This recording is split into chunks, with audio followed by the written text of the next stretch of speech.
समय हूं और समय अपने गतिमान में निरंतर चलते रहता है। समय की परिभाषा को जो समझ जाता है, समय के साथ साथ चलता है। त्रेता युग से लेकर कलयुग तक समय अपने स्थान पर बने हुए हैं। इन प्यारे बच्चों को देखिए, इनकी मुस्कुराहटों को देखिए। समय का चक्र ऐसा बदलेगा कि इन चेहरों पर जिम्मेदारियां आएंगी और एहसास होगा कि आज भागवत कथा किस तरह होती है। किए हुए कर्म को भूल जाएं, लेकिन हमारा किया गया कर्म हमें छोड़ने वाला नहीं है। वो हमें नहीं भुला सकता, हम भले भुला सकते।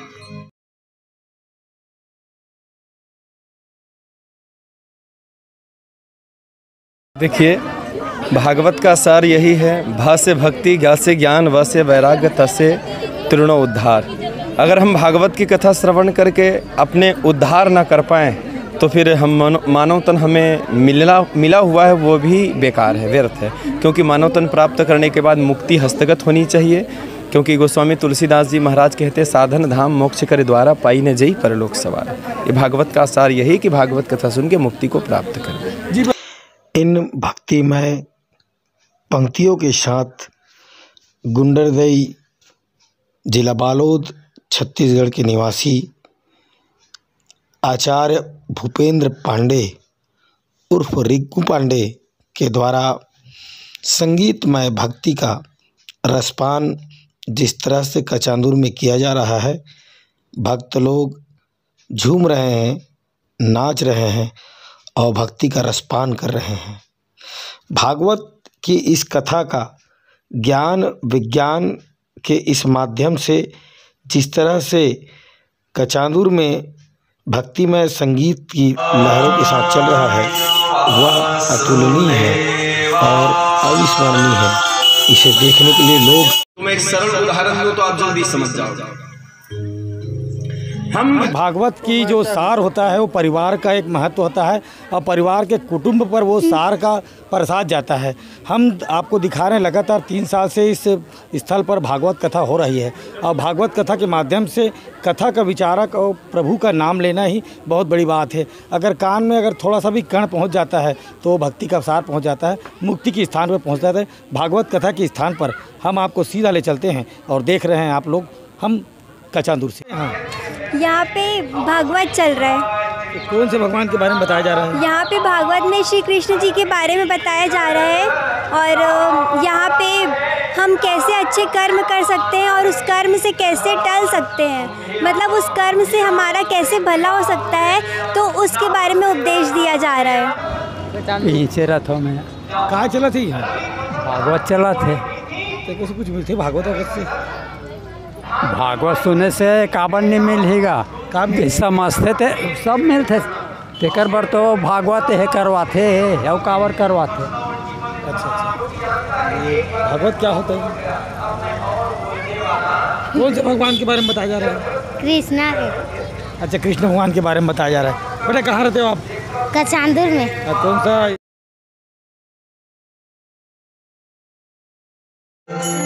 बालोद जिला। बालोद जिला में श्रीमद् भागवत यज्ञ सप्ताह का आयोजन 7 दिनों के लिए रखा गया है। ये सप्ताह उन छोटे छोटे कणों में उन महर्षियों के बारे में बताया जा रहा है, भागवत के उन पलों को बताया जा रहा है जो लोग एक दूसरे से सुनते हैं। आज यहाँ महाराज जो छोटे छोटी बातों को विस्तार से बता रहे हैं और विस्तार से बताने के लोगों को उस मर्म को समझा रहे हैं जो आध्यात्मिक रूप से लोगों के बीच में से निकलती है। रामायण, भागवत, गीता ये तो सब पढ़ते हैं, मगर उस पढ़ने के साथ साथ उस पर किस तरह से गढ़ा जाता है, उस गढ़ते हुए इस सप्ताह में जो ज्ञान सप्ताह होता है, उस ज्ञान सप्ताह को सोनी समाज के द्वारा आज यहाँ पर भगवत गीता का पाठ किया जा रहा है। पद कमले गुरु वृंदावन बिहारी लाल की, सद्गुरुदेव भगवान की। बोलिए व्यास नारायण भगवान की जय हो। प्रातः स्मरणीय पूज्यपाद ब्रह्मलीन पूज्य गुरुदेव छत्तीसगढ़ पीठाधीश्वर बालक भगवान की जय। श्याम सुंदर की मैं गुलामी सदरू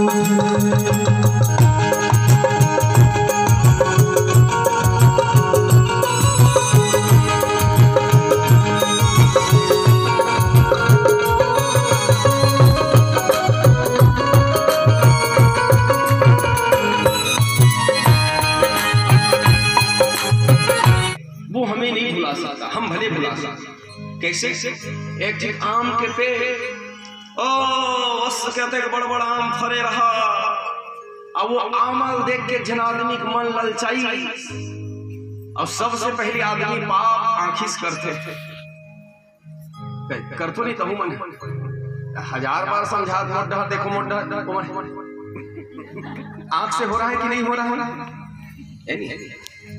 बोलिए अभी कह रहे हो, थोड़ी देर के बाद एक झना भाई तो सब मैं तैसे लागते मोला सब पर एक ठीक कठवक चश्मा बनाऊंगा पहना के से बैठ हैं काहे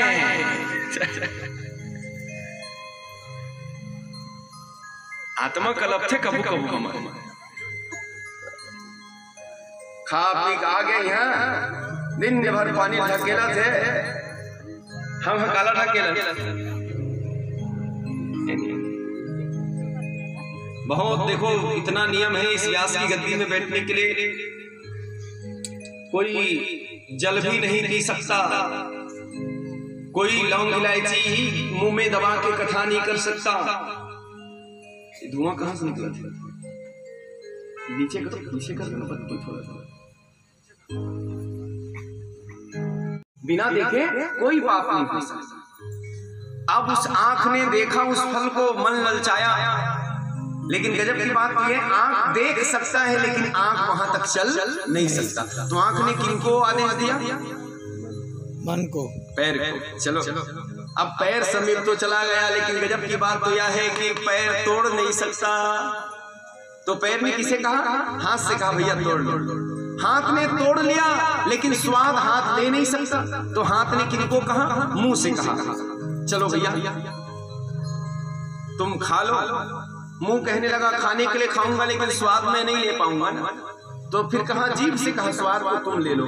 स्वाद को जीभ लेती है लेकिन जीभ कहती है स्वाद भर ले सकती हूँ लेकिन मैं अपने पास नहीं रख सकती। तो उन्होंने पेट को कहा तुम रख। अब देखिए सबसे पहले पाप कहां से हुआ? जोर से बोलिए। आंख से। आंख से। फिर आंख ने किनको आदेश दिया? पैर को। फिर पैर ने किनको आदेश दिया? हाथ को। फिर हाथ ने किनको आदेश दिया? और मुंह ने किनको आदेश दिया? और जीभ ने किनको कहा? अब सबसे पहले गड़बड़ किसने किया? आंख ने किया ना, ठीक। अब कर्म किसने किया है? आंख ने। वो कभी आपको मिलने वाला नहीं। हम गृहस्थ में रहते हैं लेकिन आसक्ति और बंधन से जकड़े हुए हैं, और तुम परब्रह्म परमात्मा का सतत ध्यान भी करो नहीं ले पाएंगे। उस नमक को उस मुख से गिराना होगा, वेदांत के शब्दों। और ऋषभदेव जी महाराज के कितने पुत्र थे? 100 पुत्र थे, जिसमें 9 खंड के अधिपति हुए, 9 योगेश्वर हुए, 81 भाई धर्म की परिपाटी बांध लिए। के जन हो गए? ले तू ही मन बता।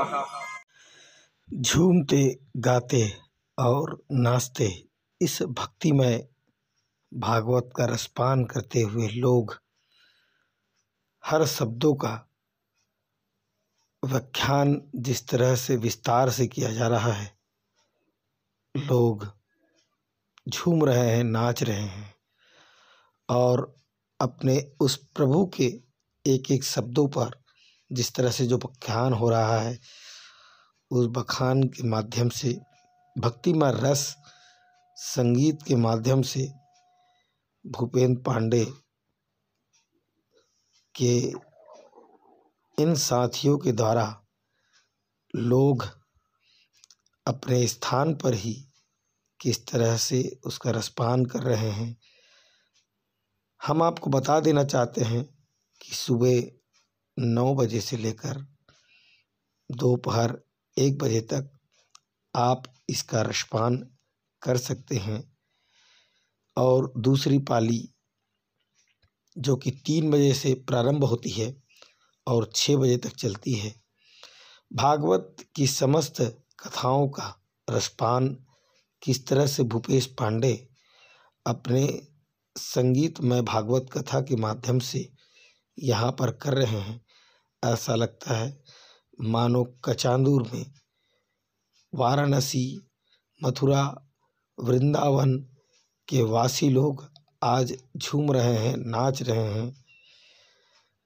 आज कृष्ण जन्म हुआ है और कृष्ण जन्म में किस तरह से लोग भक्ति से नाच रहे हैं, गा रहे हैं अपने प्रभु के आगमन के।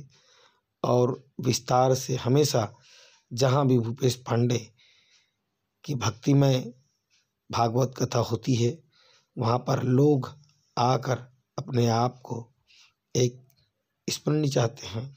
लोग चरण पादुका के माध्यम से उनका आशीर्वाद प्राप्त करते हैं और भागवत का रसपान करते हैं।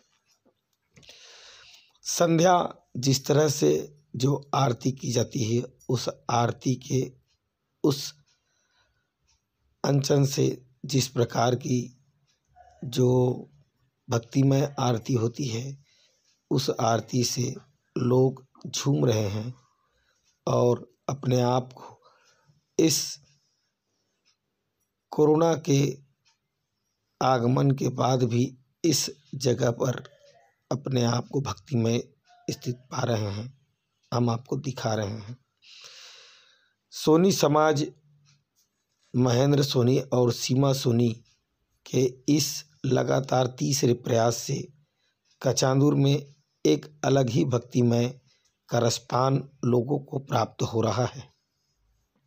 लोग अपने मन से यहाँ पर आ रहे हैं और भक्ति के रस का रसपान कर रहे हैं।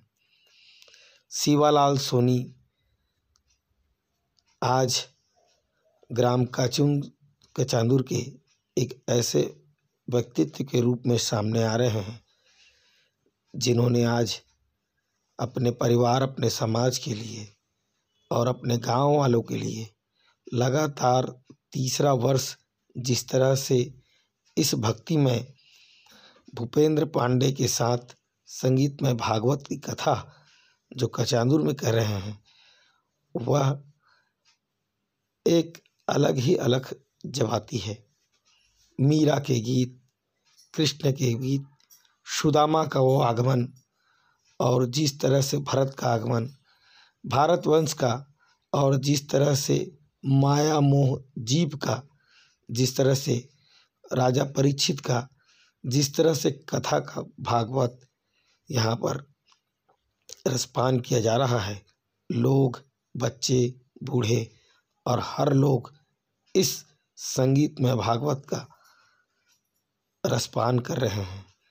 यह अतुलनीय है और भूपेश पांडे उर्फ रिंकू पांडे की इस भागवत कथा पर लोग अपने स्थान से हटने को तैयार नहीं हैं। सुन रहे हैं और इसका अविस्मरणीय अपने पलों को याद कर रहे हैं। परमेश्वर नमः सर्वहितार्थाय जगदाधार हेतवे शाश्वतोऽयं प्रणामस्ते प्रयत्नेन मया कृतः मेरा मुझ में कछु नहीं है। भगवते नंदनाय वासुदेवाय नमो नमः। मंत्र पुष्पांजलिं समर्पयामि।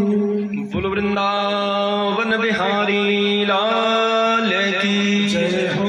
सद्गुरुदेव भगवान की जय हो। बोलिए व्यास नारायण भगवान की जय हो। अपने अपने गुरु गोविंद की जय हो। अपने अपने वंदनीय माता पिता की जय हो। आज के सायं संध्या की जय हो। देखिए, भागवत का सार यही है, भा से भक्ति, ज्ञा से ज्ञान, व से वैराग्य, त से तृणो उद्धार। अगर हम भागवत की कथा श्रवण करके अपने उद्धार ना कर पाएँ तो फिर हम मानव तन हमें मिला हुआ है वो भी बेकार है, व्यर्थ है। क्योंकि मानव तन प्राप्त करने के बाद मुक्ति हस्तगत होनी चाहिए। क्योंकि गोस्वामी तुलसीदास जी महाराज कहते हैं, साधन धाम मोक्ष करे द्वारा पाई न जई परलोक सवार। ये भागवत का सार यही कि भागवत कथा सुन के मुक्ति को प्राप्त करें। जी आप बताएंगे मेरे को, भागवत कथा लगातार दूसरा वर्ष कर रहे हैं आप? तीसरा वर्ष है, तो किस टाइप का अनुभव मिल रहा है, क्यों कर रहे हैं भागवत कथा? ये मन की शांति के लिए है, मन की शांति के लिए है। इससे समृद्धि आता है, सुख आता है, परिवार में समृद्धि आता है, परिवार सुख से रहता है।